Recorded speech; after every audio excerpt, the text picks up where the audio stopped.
Hello and welcome to an InkDependence.com brief video review and water drop test. Today, Noodler's ink. I haven't done Noodler's in a while, I feel like. I did Park a while ago, and that's pretty much the last one. You can't really tell what's going on. There's a catfish spitting at a dude in a river, another catfish, more catfishes. I like the illustrations on these boxes, but oh yeah, yeehaw, catfish. But it's what's in the box. It's actually very good. A lot of people give Noodlers a bit of a bad rap. I don't care. I like them. So there you go. That's that. In that box, though, is this ink. This is Corp Blue Black, and this is an ink that I have had for a long time. In fact, I think this was probably the second Noodler's ink I ever bought. The first one was Habanero, but this one is the second one, I believe. pH neutral, all that jazz. 3 ounces, of course, so a lot of ink in here. And when it comes, it's filled right up to the top of the threads. Now it's down here or something. I've used up a fair amount of it, but I've been using it for, I don't know, a long time. And it was actually one of my first ink reviews, which is why there's a little bit of a story behind this. I keep looking back at that one because it's a fairly popular review on the site. And it's not a good review. I didn't do it. I didn't say bad things about it. I just didn't do a very good job. Look, I've gotten better at this as time's gone on, I'd like to think. So I want to redo this one because this is one of my favorite inks, and it deserves it. All right, so inside the cap, we'll open this guy up, and nothing. It doesn't really stick to the cap very well, but it is quite dark, as you can see there. You can't really see anything through the sides up here, even though this is a clear bottle. So we'll go ahead and cap this back up because it's kind of useless to us. Alright, here's the written review. So, as you can see here, it's called a blue-black, but here's the thing about this ink, and that's that it doesn't really look blue-black ever to anyone, and that's because there's not really much blue in here. At least if there is, it's suppressed underneath this real dark hue with like a dark green kind of cast. It's really kind of a green-black, if you ask me. And I guess, if, you know, that's what I'd say to people. I'd say, hey, look at this blue-black. And I'm like, nope, that's a green-black, buddy. And I said, well, it's named Blue Black. So if Nathan sees this, I mean, probably now everybody knows what this ink is about. But I had this in a couple of pens. Oh, I didn't actually finish writing things in here. Good job, Mike. All right, bleed, feather, spread. No, not really. There you go. We'll show that in just a second. Shading and sheen. It does shade, so yes. Dash, nah. No, it doesn't really have any particular sheen. It looks like an N-A-N. Do that. There you go. N-A-H. Nah. All right. It doesn't really have any sheen. If you take it and look at it in the against the sunlight there, I don't know. There's a little bit of shiny bits, but I wouldn't say sheen. I did this pretty recently, so there's a little bit of a not dry spot there. The thing about this thing is it does have a fairly long dry time on Rhodia. Now, I wrote with it also on my 20-pound Staples paper, where it looks thusly. And it doesn't take long to dry on this stuff. So I don't know what the deal is with Rhodia. It takes a while for it to dry on there, more than other inks. It's got a really long dry time on Rhodia. I mean, it's not dry quite yet, even though that's, you know, kind of a splotch, so whatever. But this stuff, I mean, of course it's dry now, and it's only been, I don't know, maybe 20 minutes since I wrote this. But take it from me, it did dry darn near instantly. So if we zoom in here, you'll see really no bad behavior. I mean, the line's a little bit rough on the side, but that's from this big crazy nib. We've seen this one before. This is the Hebrew Italic on my Targa. It's a big nib. It's slanty. It puts in a lot of ink. But no real problems there. It's not bleeding through to any great extent. You see a bit up here, but this is with that Targa, which is a wet Hebrew Italic. It used to be a broad nib from Schaefer. And so it's going to put down a lot of ink, and there's just a few spots where I kind of stop writing or pause or whatever, but other than that, no problem. And then down here where I wrote with my smaller loom, you have a few dots showing through, but also keep in mind that Faber-Castell nibs, even though it's fine, it is a very nice fine nib, it's one of my favorite fine nibs, it is quite wet, so it's going to be putting down a lot of ink. Now if you're using it in some other pen that doesn't run a bit wet, you probably won't have any bleed through at all. This is just copy paper, so another good feature.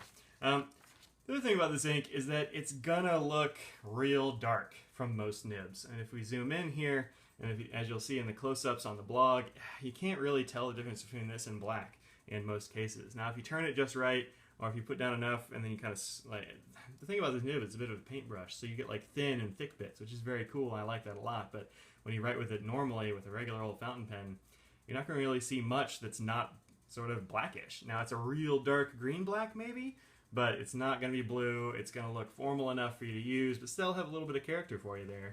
All right, let's go ahead and zoom in on this a bit. Here you see Aircore Blue Black, of course, up at the top.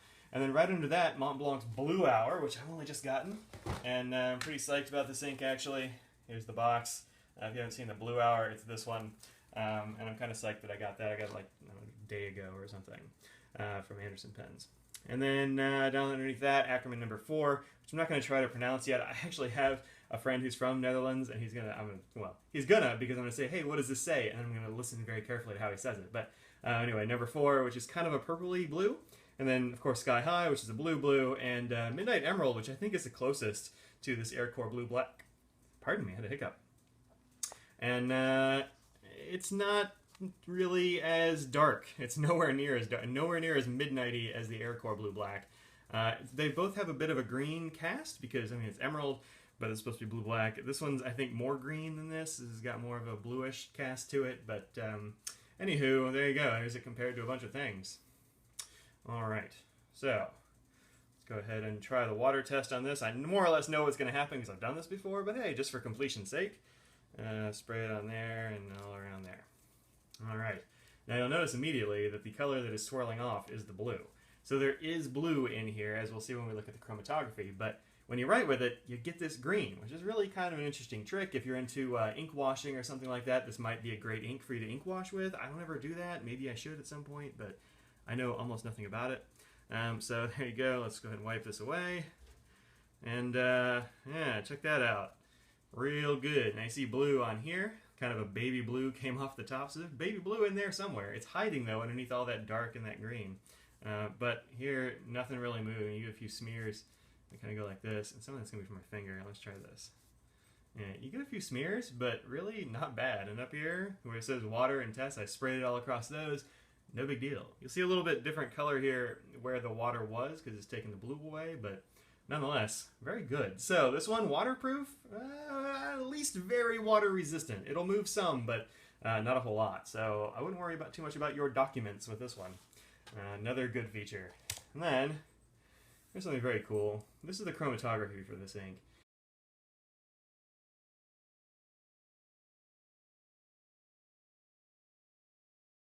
And it is a very interesting looking chromatography. Let's zoom in just a bit. There you go. This is a very interesting chromatography, I think. And that's because you get this, so this is the stuff that's stuck around at the bottom. I guess we could look at it like this if you want to orientate it correctly. Orientate.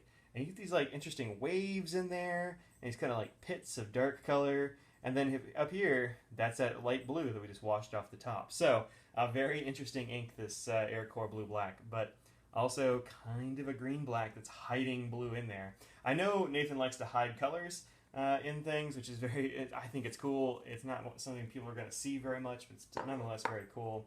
So this has been Aircore Blue Black from Noodlers. This is one I bought a long time ago. I have no idea where I would have gotten it from, but nonetheless, you can find it at your favorite Noodlers retailer. Check it out at like Anderson Pens or something like that. AndersonPens.com, of course, a friend of the show. So there's that. I guess, I mean, everybody who sells Noodlers is probably going to have this around in some way. So check that out.